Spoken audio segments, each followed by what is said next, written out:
네, 추천 한번 정중히 부탁드리면서 오랜만에 들어가 보도록 하겠습니다. 제가 수익 정지 기간을 겪으면서 원래 하던 생업이 또 있다 보니까 조금 업로드가 더디고 있죠. 하지만 시장에 대한 어떤 뷰 같은 것은 유튜브 커뮤니티 던데는 라디오 탭을 통해서 가끔이나마 공유 중이고, 앞으로는 7월 초 이 수익 재승인을 목표로 조금 더 자주 녹음을 업로드해 보도록 노력해 보겠습니다. 자, 본격적인 주제로 들어가 보면, 저번에 중국 1위 조선사죠. 중국 후동 중화가 LNG 8척, 뭐 옵션까지 치면 16척을 한국보다 먼저 카타르 페트롤리엄의 수주를 따내면서 많은 기사에서 중국이 뭐 한국의 LNG 독주까지 깼다, LNG도 이제 중국에 앞선다라는 기사들을 쏟아냈었고, 돈데른 라디오에서는 그때 분명히 언급을 드렸죠. 이 물량은 전체 물량에서 중국분 물량을 일부 미리 떼어준 것으로 향후 수주는 한국에 집중될 것이다. 그 근거로 후동중화의 데크수, 즉 건조 가능 대수가 더 이상 수주가 불가능한 수준까지 찼고, 물론 중국 LNG를 어마어마하게 이제 중국 자체가 나라가 LNG 수요가 많기 때문에 수입량이 많아요. 그러니까 카타르 입장에서 LNG 이제 수출을 해야 되니까 조금 눈치를 볼 수 있죠. 즉 중국이라는 나라 눈치를 본 것이지 중국의 기술력이 한국을 넘어선 것은 분명히 아니다라고 제가 언급을 드렸습니다. 실제 지금 뭐 동영상 리스트에 업로드 되어 있는 것이기 때문에 제가 거짓말을 할 수 없겠죠. 즉 중국의 눈치를 봐서 조금 떼어준 것이지만 현재 기술력으론 이보다 더 중국에 몰아주는 것은 사실상 불가능하다라고 언급을 드렸는데, 역시나 이번에 카타르 최고 경영자죠. 카타르 정확히 페트롤리엄 최고 경영자죠. 이거 뭐 어디 증권가 찌라시가 말하는 게 아닙니다. 카타르 페트롤리엄 CEO가 직접 100척 가량은 한국에 발주할 것이다 라고 도장을 땅땅 찍어줬습니다. 정확히는 이제 페트롤리엄 대표 겸 카타르 에너지부 장관인 사드 쉐리다 알카비라는 분이에요. 뭐 카타르는 회사 CEO도 하면서 장관까지 이제 합니다. 어쨌든 그만큼 공신력이 높고 말뿐이라는 분들도 있지만, 그쪽 어떤 발주나 이런 에너지 관련 정책, 그리고 실제 그 발주를 내는 카타르 페트롤리엄 회사의 CEO잖아요. 그러니까 꽤나 공신력이 있고, 그 CEO의 말을 안 믿는다고 하더라도 이것은 논리적으로 정해진 수순입니다. 중국이나 일본밖에 없잖아요, 한국 빼면. 근데 중국이나 일본은 만약에 LNG 50척을 준다고 쳐도 건조할 능력이 객관적으로 없습니다. 제가 나라를 뭐 비하하는 게 아니라 능력이 객관적으로 없어요. 그 조선사들의 데크수라는 게 정해져 있고, 중국은 이번에 16척 받으면서 데크수가 꽉 찼습니다. 만약에 예를 들어서 데크수가 4개인데 1년에 20척씩 건조를 시키는 건 당연히 안 되겠죠. 4개밖에 배를 건조할 곳이 없는데, 이것은 초등학교 산수라고 볼 수가 있고, 자, 이 카타르 건 이외에도 대우조선해양도 이제 LNG FSRU를 이번에 400억 규모 수주를 하면서 낭보를 하나 전해줬고, 최근 강화되는 환경 규제로 LNG 수요 자체가 빠르게 늘고 있습니다. 이것은 한국에게 굉장히 좋은 흐름이라고 볼 수 있죠. 물론 LNG 수요가 늘어난다고 해서 과거와 같은, 뭐 예를 들어 삼성중공업 주가가 10분의 1 토막이 났는데 다시 10배 오르는 거냐, 그런 건 아니죠. 하지만 지금의 상황에서 분명히 개선의 여진이 있다라는 의미이고, 유럽 최대 정황유 벙커링 항구인 네덜란드 로테르담이죠. 말이 꼬이네요. 로테르담 항구에서 올해 1분기 판매된 LNG 선박의 연료는 지난해가 한 5,000톤 이었는데 3배가량 늘었습니다. 3배. 지난 한 해 판매된 이제 LNG 선박 연료량이 한 3만 톤 되는데 절반가량이 올해 1분기에 이제 판매가 됐다. 그만큼 이제 LNG에 의한 어떤 수요가 계속 늘고 있다. 즉 해마다 엄격해지는 이제 환경 규제, 그러니까 IMO, 제가 매번 LNG 수요 예측을 언급드릴 때 IMO 국제 회사기구의 그 황산화물 함유율이 올해 1월부터 기존 3.5%에서 0.5%로 제한하고 있죠. 요거에 대해서 2025 IMO 2025로 또 보게 되면 이산화탄소 배출량을 30%로 제한할 계획이죠. 이런 것들을 언급을 드렸는데, 이런 것들이 실제 수요에 영향을 미치고 있다라고 볼 수가 있습니다. 그럼 당연히 LNG 추진선 수요가 늘어나겠죠. IMO 환경 규제가 날이 갈수록 엄격해지는데 스크러버, 원래는 대책으로 첫 번째로 나왔던 게 탈황 장치 스크러버거든요. 근데 그 설치선을 입항 금지하는 국가와 항구가 늘어나면서 스크러버가 무용지물이 된다면 결국에 이제 LNG가 계속 나가고 있고 5년 후에는 글로벌 어떤 선박 발주에 있어서 LNG 추진선이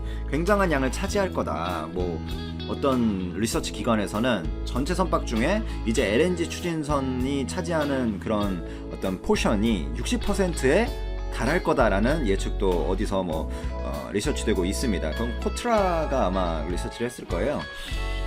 스크러버를 탑재하거나 저항유를 사용하는 것보다 LNG 추진선을 사용하는 게 당장은 그게 스크러버를 사용하나 LNG 추진선을 사용하나 비슷할 수 있는데 장기적으로는 IMO 규제 방향과도 맞고 뭔가 LNG 추진선을 쓰면 초기 비용이 물론 많이 들죠. 하지만 연료비도 저렴하고 그 다음에 나중에 이제 어떤 거절을 당할 그런 요소가 이제 사라지는, 그러니까 안정적이라는 그런 부분을 볼 수 있죠. 즉 LNG 추진선 분야는 결국 발주를 먼저 늘리는 선주들에게 기득권이 돌아가기 때문에 향후 선주들의 LNG 추진선 발주 수요가 자극될 것이다 라고 판단을 하고 있습니다. 요 정도로 LNG 주제 이제 정리하면 될 것 같고요. 요즘 트럼프와 시진핑 그리고 중국과 미국의 패권 전쟁이 다시 불을 붙고 있죠. 여러 가지 환경 어떤 보건 이슈로 나라가 각자 살기 바빠가지고 그런 거에 대해서 미중 무역 분쟁 그리고 미중 기술 전쟁 이런 거에 대해서 조금 옛날하고는 다른, 그러니까 조금 이제 그런 거에 대해서 큰 그게 없었는데 최근 들어서 미국이 이제 그런 것에 어떤 탓을 이제 중국에게 돌리기도 하고 하면서 기술 전쟁을 다시 걸고 있습니다. 그 중심에 바로 중국의 화웨이가 있죠. 항상 화웨이가 있었죠. 근데 이번에 타겟은 뭐냐? TSMC가 원래 화웨이한테 붙었단 말이죠.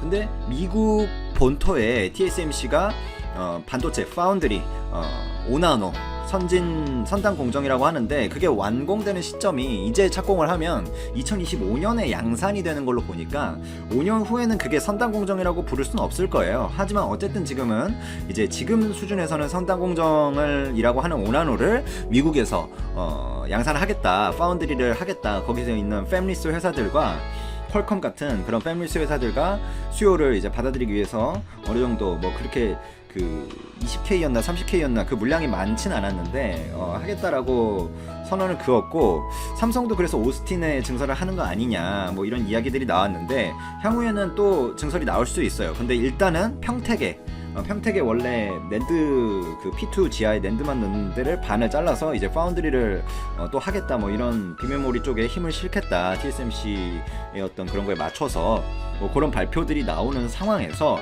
화웨이가 결국에 TSMC에게 그런 이제 더 이상 반도체를 화웨이에 공급하지 않겠다, TSMC가 이게 미국에 어느 정도 그런 걸 한 거죠. 근데 이거에 대해서는 실제로 공급을 안 하는지에 대해서는 조금 더 지켜봐야 될 것 같아요. 그런 언론 공식 보도들은 실제로 나오고 있는 건 맞는데 화웨이가 그 언론 보도가 완전히 찌라시는 아닌 게, 그 TSMC가 공급 안 하겠다는 보도가 나오면서 화웨이가 삼성에 계속 그런 요청을 하고 있습니다. 이거 반도체 좀 긴급하게 좀 주문을 계약 체결하자 이러면서 이번엔 심지어 통신 반도체마저 삼성에 요청을 하고 있죠. 그러니까 TSMC의 그런 언론 보도가 허언만은 아닌데 실제로 TSMC가 화웨이한테 완전히 공급을 안 하게 되면 그러면 글로벌 반도체 이 밸류 체인에서 진짜 지각 변동이 크게 일어나는 거거든요. 중국의 SMIC라는 회사가 있는데 거기는 14나노 수준입니다 지금. 그러니까 화웨이가 필요한, 그러니까 화웨이의 5G 장비 같은 데는 아직은 14나노 수준이면 그게 가능해요. 근데 SMIC가 일단 캐파가 안 되고 14나노도 그 수율도 안 되고 캐파도 안 되는 상황이고, 근데 그거는 양의 어떤 측면에서는 공급은 가능해요. 그러니까 그 저렴한 품질로 공급을 하면 공급은 가능한데, 화웨이가 어떤 그 모바일 AP나 어떤 5G 토탈 솔루션 그런 부분들, 어떤 그 휴대폰에 들어가는, 핸드셋에 들어가는 반도체, 그리고 앞으로 중국에서 이제 자율주행차 이런 데도 반도체가 많이 들어갈 텐데 그런 반도체는 지금은 이제 5나노, 7나노, 6나노 선에서 놀고 있기 때문에 그것은 중국의 어느 곳에서도 지금 공급이 안 된다. 그러면 TSMC가 안 해주면 삼성전자밖에 없다. 그래서 삼성전자에 지금 구애 요청을 많이 하고 있는데 이 부분에 있어서 삼성전자도 또 미국 눈치를 아예 안 볼 수 없는 부분이기 때문에 미국에서 뭐 하이닉스나 삼성전자는 이번 규제에 해당이 안 된다라는 말을 하긴 했지만 그래서 많은 내용이 나오고 있는데 통신 반도체를 요청했다는 내용들에 대해서 한번 다뤄보도록 하겠습니다. 뭐 앞에 내용은 오랜만에 또 반도체 지금 상황에 대해서 업데이팅을 해드린 거고요. 화웨이가 하반기에 삼성전자의 이제 스마트폰 반도체 엑시노스죠. 엑시노스 공급을 요청할 것으로 지금 예측이 되고 있고 미국의 강화된 반도체 수출 규제가 9월부터 시행이 되는데 화웨이가 스마트폰용 반도체를 자체 조달하는 게 불가능입니다. 지금 중국에서는 불가능이에요. 이거는 제가 뭐 단언할 수 있는 부분이에요. SMIC가 안 되잖아요. 그러면 누가 공급을 하겠어요? 지금 삼성전자나 TSMC가 해주는 수밖에 없는데 그 TSMC가 만약에 안 된다면 삼성전자밖에 없다 라는 부분이고 화웨이는 삼성전자의 엑시노스 공급을 지금 요청하고 있는 상황이고 엑시노스는 삼성전자의 이제 SoC 통합 칩셋 그리고 AP 제품이 다 이렇게 묶인 거죠. 5G 토탈 솔루션으로. 그래서 화웨이가 반도체 개발을 위한 투자를 늘리고 있는데 그 반도체가 개발 완전히 걔네들이 5나노, 7나노, 6나노를 언젠간 대체하겠죠. 언젠가는. 그때는 이제 5나노가 선단 공정이 아닌 시기가 되겠지만 그 전까지는 삼성한테 받겠다라는 어떤 의도를 가지고 있는 것 같아요. 지금 미국의 추가 제재 조치로 TSMC와의 거래가 금지되면서 요것도 아직 픽스된 거는 아닙니다. 이미 그렇게 뉴스가 돌고 있는데 저는 TSMC가 화웨이한테 반도체 주는 걸 완전히 막는다는 게 이게 진짜 참 좀 그렇거든요. 그러니까 이게 현실적으로 가능한가? TSMC가 중국의 캐파가 어마어마한데 그리고 만약에 TSMC도 안 주고 삼성도 안 주게 되면 중국은 말 그대로 이제 5G 폰도 못 만들고 그냥 완전히 미국 반도체 장비도 없고 그냥 완전히 이런 어떤 미래 기술에 대해서 완전 제외되는 거예요. 글로벌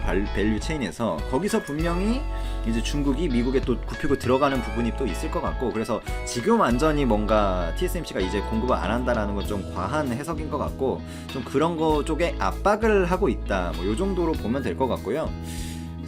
이 화웨이가 3월에 1분기 때 미국 규제가 강화되면 삼성전자나 뭐 미디어텍에서 5G 칩을 공급받으면 된다라고 언급을 했거든요. 실적 발표회에서 화웨이 회장, 그러니까 시즈전이죠. 시즈전. 그 회장이 실적 발표회에서 삼성전자한테 받으면 된다. 우리는 지금 줄 생각이 있을지 없을지 모르겠지만 뭐 그런 언급도 하고 있습니다.